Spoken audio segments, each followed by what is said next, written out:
I discovered my ex-wife was scamming child support and living lavishly while our kids ate frozen dinners. Then her sister revealed the truth about my children's paternity. I'm Robert, 30M, and I've been divorced from my ex-wife Sarah, 29F, for about 2 years now. We have 2 kids together, a 6-year-old son, Jake, and a 4-year-old daughter, Brittany. Sarah and I met in college when we were both 19. We were young and in love, and things moved quickly. We got married right after graduation at 22. The first few years were great. We both landed good jobs. Me as a software engineer and Sarah as a high school English teacher. We bought a house in the suburbs and started talking about having kids. Jake came along when we were 24, and Brittany followed 2 years later. But things started to change after Brittany was born. Sarah struggled with postpartum depression and quit her teaching job to stay home with the kids. I supported her decision, thinking it was temporary. But as months turned into years, Sarah showed no interest in returning to work. Our relationship became strained. We argued constantly about money and childcare. Sarah complained that I worked too much and didn't help enough at home. I felt frustrated that I was shouldering all the financial burden while she spent her days at yoga classes and coffee dates with friends. Looking back, I can see we were both at fault. I buried myself in work to avoid the tension at home. Sarah felt isolated and resentful. We stopped communicating and drifted apart. When Brittany was 2, Sarah told me she wanted a divorce. I was shocked but not entirely surprised. We tried counseling for a few months, but our hearts weren't in it. We finally decided to end things as amicably as possible for the kids' sake. The divorce wasn't great, but we managed to keep things civil. Sarah got primary custody, with me having the kids every other weekend and one evening during the week. This arrangement made sense at the time since Sarah was still a stay-at-home mom and I worked long hours. As part of our settlement, I agreed to pay a significant amount in child support and alimony each month. It's nearly 40% of my take-home pay. I wasn't thrilled about it, but I wanted to make sure my kids were taken care of. Sarah's lawyer argued that she had sacrificed her career to raise our children, so she deserved support while she got back on her feet. For the first year after the divorce, things seemed to be going okay. Sarah and I didn't talk much except about the kids, but that was fine with me. The kids seemed happy and well-adjusted when they were with me. Jake was doing well in school, and Brittany was her usual bubbly self. But about 6 months ago, I started noticing some odd things. Jake mentioned that they were eating a lot of frozen dinners and fast food at Sarah's house. He complained that he missed the home-cooked meals Sarah used to make. Brittany whined that her shoes were too small, but Sarah kept saying she couldn't afford new ones. This didn't make sense to me. With the amount I was paying in support, Sarah should have had plenty of money for groceries and basic necessities for the kids. I tried talking to her about it, but she brushed me off. She said the kids were exaggerating and that everything was fine. I wasn't totally convinced, but I didn't want to push it and risk messing up our co-parenting relationship. Then last month, Jake left his tablet at my house after a weekend visit. He asked me to bring it to school for him the next day. I agreed, but when I picked it up, I noticed it was unlocked. I know I shouldn't have looked, but something made me open his recent photos. What I saw left me stunned. There were dozens of pictures of Sarah and some guy I'd never seen before. They were clearly a couple, hugging, kissing, hanging out with my kids. That itself wasn't a huge deal. We're divorced, she can date. But what shocked me were all of them at fancy restaurants, on vacations, wearing expensive clothes and jewelry. I scrolled back through months of photos. Trips to Hawaii, Disney World, skiing in Colorado. Designer bags, new cars. There were selfies of Sarah and this guy on a yacht, at exclusive clubs, at what looked like high-end charity events. Meanwhile, my kids were wearing too small shoes and eating microwave dinners. I was furious. I immediately called my lawyer and showed him the photos. He agreed it looked like Sarah was misusing the child support and possibly committing fraud. He advised me to gather more evidence before confronting her. Over the next few weeks, I dug deeper. I had my lawyer subpoena Sarah's bank records. What we found was even worse than I imagined. Sarah had been funneling almost all the child support money into a separate account. She was spending less than 20% of it on the kids. The rest was going to lavish vacations, shopping sprees, and gifts for her boyfriend. To make matters worse, I discovered that Sarah had actually gotten a job about 6 months after our divorce. She was working as a marketing coordinator for a local company, making a decent salary. But she never reported the income, so I was still paying alimony based on her being unemployed. Between that and the child support, she was raking in over $100,000 a year tax-free. I was livid. All this time I'd been working overtime and living in a tiny apartment to make those support payments. I canceled my gym membership, stopped going out with friends, even sold my car and started taking the bus to work. I thought I was sacrificing for my kids, but Sarah was using them as her personal piggy bank. The more I looked into it, the worse it got. Sarah had opened credit cards in Jake's name and maxed them out. She'd borrowed money from Brittany's college fund to pay for a luxury spa weekend. She'd even convinced my parents to loan her money for supposed medical bills for the kids, bills that never existed. My lawyer advised me to stop payments immediately and file for full custody. He said we had a strong case for fraud and misuse of child support. I agreed and we filed the paperwork last week. Sarah found out yesterday when she was served with the court documents. She showed up at my apartment screaming and crying. She said I was trying to steal her kids and ruin her life. I told her she did that to herself by stealing from our children. She begged me to reconsider, saying she'd pay it all back. I told her it was too late. I couldn't trust her anymore. She tried to guilt me by saying the kids would suffer without her. I pointed out that they were already suffering because of her selfish choices. Finally, she threatened to tell everyone I was abusive if I didn't drop the case. I laughed and told her to go ahead. I had mountains of evidence proving she was the abusive one. She stormed off, but I'm sure this is just the beginning of the fight. I know stopping support payments might hurt my kids in the short term, but I truly believe they'll be better off with me in the long run. Sarah has shown she can't be trusted to put their needs first. I've already started looking for a bigger apartment so the kids can live with me full-time. I'm researching schools in my area and looking into after-school programs. It'll be an adjustment, but I'm prepared to do whatever it takes to give my kids the stable home they deserve. Part of me feels guilty for not noticing what was happening sooner.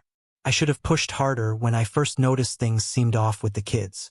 But I was trying so hard to keep the peace and not rock the boat. I thought I was being a good co-parent by staying out of Sarah's business. Now I realize I was just enabling her to take advantage of me and neglect our kids. Some friends think I'm being too harsh. They say I should give Sarah another chance or try to work things out for the kids' sake. But I just can't trust her anymore. She's shown over and over that she'll always put herself first. I won't let my kids be collateral damage in her selfish schemes anymore. So Reddit, Ida for cutting off child support and filing for full custody after discovering my ex-wife scam? I'm confident I'm doing the right thing, but I could use some outside perspective. What would you do in my situation? Update 1. It's been about 3 weeks since my original post, and a lot has happened. First, thank you all for the supportive comments and advice. It really helped me stay strong through all of this. The day after I posted, I had a long talk with Jake and Brittany.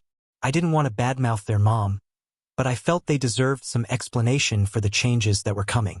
I told them that there were some problems with the money I was sending their mom, so things might be different for a while. Jake seemed to understand, and actually said he was glad because he was tired of eating frozen pizza all the time.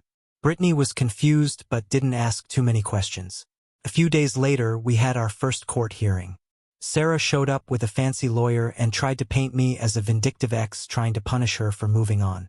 She claimed I was jealous of her new relationship and trying to control her life. Her lawyer argued that Sarah had been a devoted stay-at-home mom for years and deserved ongoing support. But when my lawyer presented the financial records and photos, the judge was not impressed. The evidence of Sarah's spending was damning. Receipts for $1,000 bottles of champagne, $5,000 handbags, first-class plane tickets. All while the kids wore hand-me-downs and ate junk food. The judge ordered Sarah to a full accounting of how she'd spent the child support money over the past 2 years. He also froze all of Sarah's accounts pending further investigation. That's when things got really interesting. Sarah's lawyer asked for a recess, and they were gone for over an hour. When they came back, Sarah looked pale and shaken. Her lawyer asked to approach the bench, and after a whispered conversation, the judge called a halt to the proceedings. He ordered us to reconvene in 2 weeks and told Sarah to be prepared with a complete financial disclosure. I was confused, but my lawyer seemed excited. He said it looked like Sarah's lawyer had realized how bad things were and was trying to buy time to negotiate a settlement. I was skeptical. Sarah had seemed so confident before. What could have changed? I found out a few days later when I got a call from a number I didn't recognize. It was Sarah's boyfriend, Mark. He said he needed to talk to me urgently. Against my better judgment, I agreed to meet him at a coffee shop. Mark looked terrible, like he hadn't slept in days. He told me that he had no idea about Sarah's scam until recently. He thought all the trips and gifts were from her teaching salary and some family money. When he found out the truth, he was horrified. But it got worse. Mark said that Sarah had been pressuring him to marry her for months. He kept putting it off, saying he wasn't ready. Now he knew why she was so desperate. She needed to be remarried before the 2-year mark in our divorce when her alimony would decrease.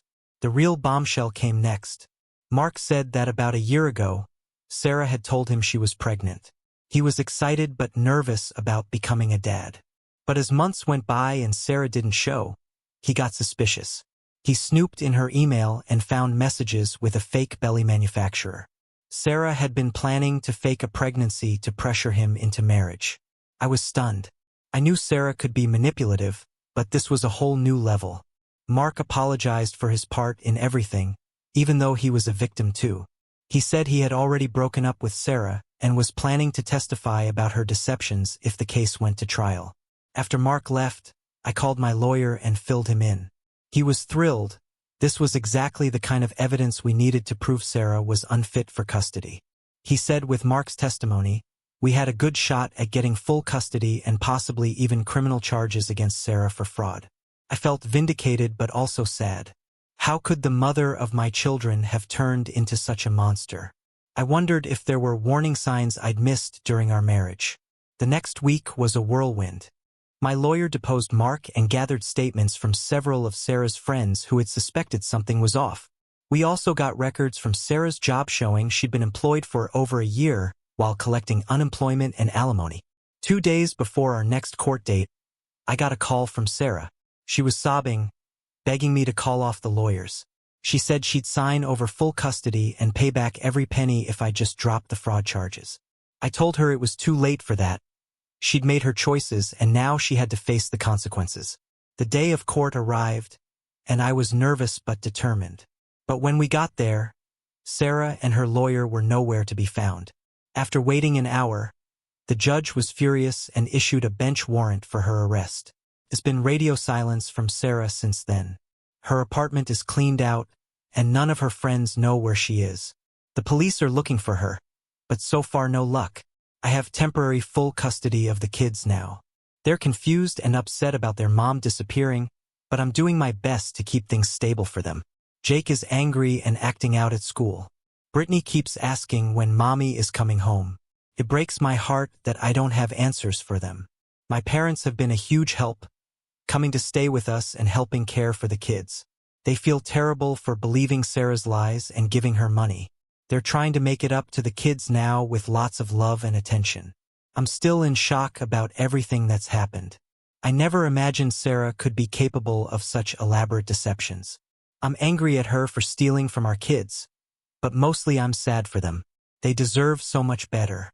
I don't know what's going to happen next, but I'm committed to giving my kids the stable, loving home they need. I've enrolled Jake in counseling to help him process his anger. I'm looking into preschools for Brittany so she can socialize with other kids her age. Financially, things are tight without Sarah's income, but we're managing. I'm working with a financial advisor to try to recoup some of the stolen money and start rebuilding the kids' college funds. It'll take time, but I'm determined to give them the future they deserve. Thank you all again for your support through this crazy situation. I'll update again when there are new developments. Update 2. It's been about 2 months since my last update, and the saga continues. Sarah is still missing, but a lot has happened. About a week after Sarah disappeared, I got a call from her sister, Amy. Amy and I were never close, and she sided with Sarah in the divorce. so I was surprised to hear from her. She said she had just gotten back from a trip abroad and had no idea what was going on.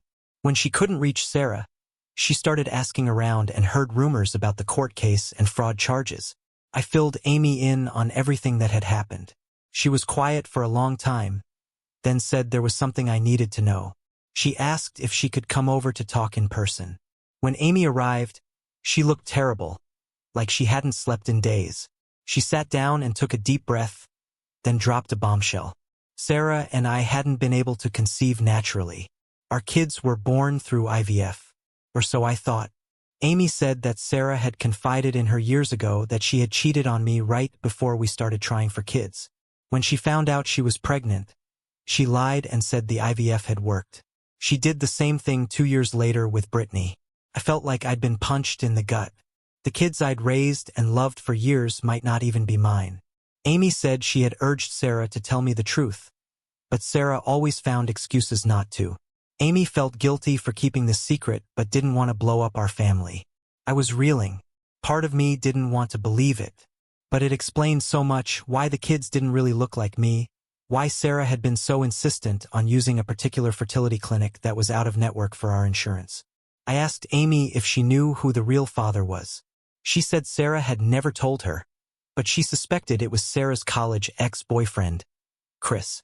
Apparently he and Sarah had stayed in touch over the years, and he conveniently moved to our city right around the time we started trying for kids. I thanked Amy for finally telling me the truth. She left, and I spent the next few hours alternating between rage and despair. I loved Jake and Brittany so much. How could they not be mine? But I knew I needed to find out for sure. The next day, I called my lawyer. He said that given everything else Sarah had done, paternity fraud wouldn't surprise him. He advised me to get DNA tests done right away. I agonized over how to handle it with the kids. They were already dealing with so much upheaval. Jake was old enough that he'd probably remember the test, but I hoped Brittany was young enough that she wouldn't. In the end, I told Jake that the doctor needed to do a special test to make sure we were healthy. He was scared of needles, but I promised him ice cream after if he was brave. Brittany was easier. She barely noticed when the nurse swabbed her cheek. The wait for results was agonizing. I swung between hoping they were mine and almost wishing they weren't, like it would justify all of Sarah's other lies somehow. Finally, after what felt like years, I got the call from the lab. I steeled myself for bad news, but to my shock and relief, the tests confirmed that both kids are biologically mine. I broke down crying. All the stress and fear of the past months came pouring out. My kids were mine. Sarah may have lied about everything else, but at least she hadn't taken that from me. I called Amy to let her know. She was stunned. She swore Sarah had told her she cheated. We realized Sarah's web of lies went even deeper than we thought. She had manipulated everyone around her for years. Meanwhile, the police were still searching for Sarah. They managed to trace her to Mexico, but the trail went cold there.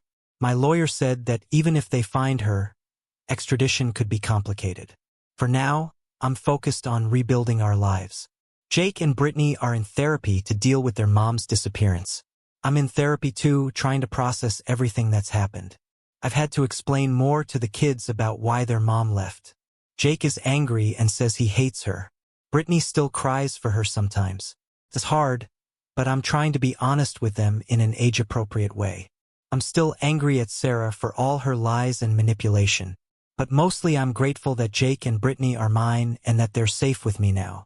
Whatever happens with Sarah, I know we'll get through it together. Update 3: It's been 6 months since everything blew up with Sarah, and life has finally started to normal. The biggest news is that Sarah was finally caught. She had fled to Belize and was living under an assumed name. Apparently, she had blown through most of the money she stole on a lavish lifestyle there. She was arrested trying to use a fake passport to fly to Europe. The extradition process took a while, but Sarah is now back in the US and facing multiple felony charges. My lawyer says she's looking at serious prison time for the fraud, theft, and flight to avoid prosecution. I've struggled with how to handle this with the kids. They knew their mom had done something bad and run away, but I hadn't told them all the details. Now that she's back, I've had to explain more. It's been really hard on them, especially Jake, who's old enough to understand most of it. We're all still in therapy, which has been helpful. The kids are processing their anger and sadness at their mom's betrayal. I'm working through my own issues from the years of gaslighting and manipulation. Sarah's parents finally reached out to me. They had been backing her story at first, but now they realized the extent of her lies. They apologized for believing her over me and asked to be part of the kids' lives again. I'm cautiously allowing short, supervised visits for now. Financially, things are looking up. The court ordered Sarah to repay all the stolen child support and alimony.